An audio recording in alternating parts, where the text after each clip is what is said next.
Les circuits magnétiques à aimant permanent, détermination du point de fonctionnement. Et donc, pour résoudre un circuit magnétique à aimant permanent, il faut déterminer son point de fonctionnement qui n'est rien d'autre que l'intersection entre la courbe de désaimantation, qui est la courbe caractéristique de l'aimant, et une courbe de charge qui est une courbe déterminée par le circuit magnétique même.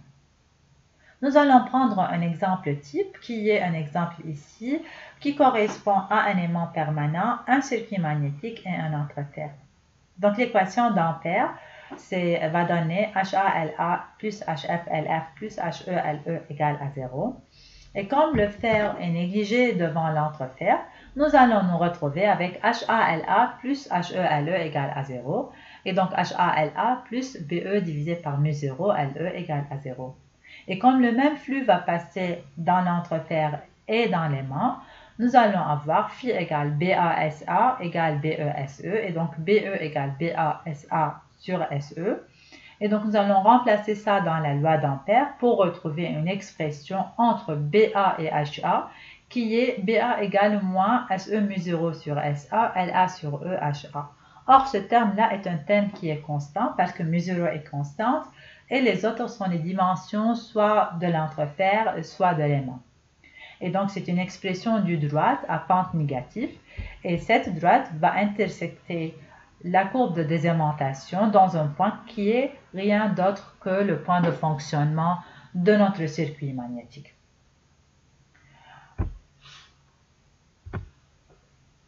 Le critère de choix d'un aimant permanent, nous allons travailler le critère d'Evershed. En fait, la valeur de l'induction B dans l'entrefer est fixée par la charge. La solution la plus économique est de choisir un aimant qui a un volume minimal parce que ça va assurer la même induction dans l'entrefer avec moins de coût parce que le poids de l'aimant est minimisé et donc son coût est minimisé.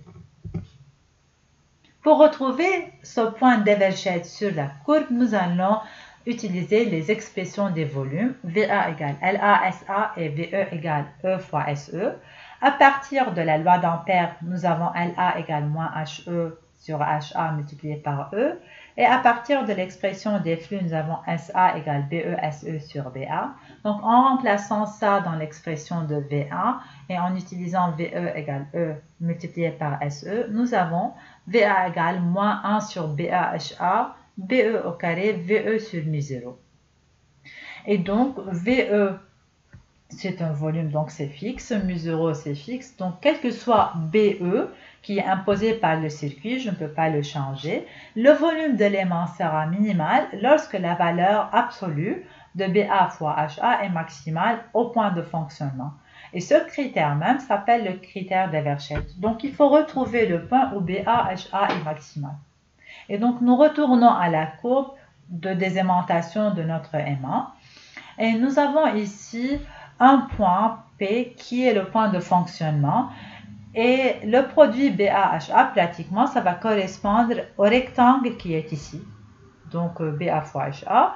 Donc, nous avons ici plusieurs exemples. Nous pouvons déjà voir que si le point de fonctionnement est très proche de B rémanent ou bien très proche de H coercif, la surface ici de BAHA n'est pas le maximum. Pratiquement, il n'existe qu'un seul point sur la courbe tel que cette surface est maximale, c'est le point d'Evershed. Il existe un critère pratique pour retrouver ce point, soit PQ la tangente à la courbe caractéristique. Le point d'Evershed va être le point P tel que le triangle OPQ est isocèle et donc le point là où OP égale PQ. Encore plus pratiquement, ça veut dire que si la courbe est coudée comme celle-ci, ce point va correspondre à peu près à la coude elle-même. Et lorsqu'elle est droite, on va voir plus tard quelques exemples, elle va correspondre au point milieu et donc à BR sur 2, HC sur 2. Donc, un aimant permanent est principalement caractérisé par les critères suivants. 1. Son induction rémanente BR, qui est l'induction maximale qu'il pourra développer. 2. Son champ coercif HC, parce que plus celle-ci est grande, plus l'aimant sera dur à désaimanter, et donc plus d'énergie sera emmagasinée à l'intérieur de l'aimant. Et troisièmement, son produit BAHA qui doit être maximal parce que plus celle-ci est importante, moins l'aimant est volumineux pour une application qui est donnée. Nous allons voir ici plusieurs exemples de matériaux différents pour les aimants permanents. Nous allons regarder d'abord les courbes Al-Nico, donc aluminium, nickel, cobalt, des alliages de aluminium, nickel et cobalt. Nous pouvons voir que ces matériaux sont doux et donc ces courbes sont plutôt coudées. Nous allons voir le point d'Evershed qui est à peu près ici sur la courbe, ces deux courbes-là. Et nous voyons aussi que HC pour ces courbes-là n'est pas très important. Et donc l'énergie emmagasinée à l'intérieur n'est pas très grande pour avoir des meilleurs fonctionnements d'aimants permanents. Mais il y a d'autres matériaux qui étaient développés plus tard dans le temps. Ça s'appelle les aimants rigides. Donc les autres alliages qui sont ici. Ça correspond à des courbes ayant un HC qui est plus important.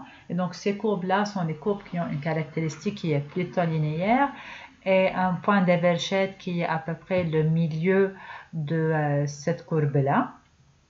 Et donc nous pouvons voir que ces matériaux sont développés effectivement pour travailler comme des aimants permanents.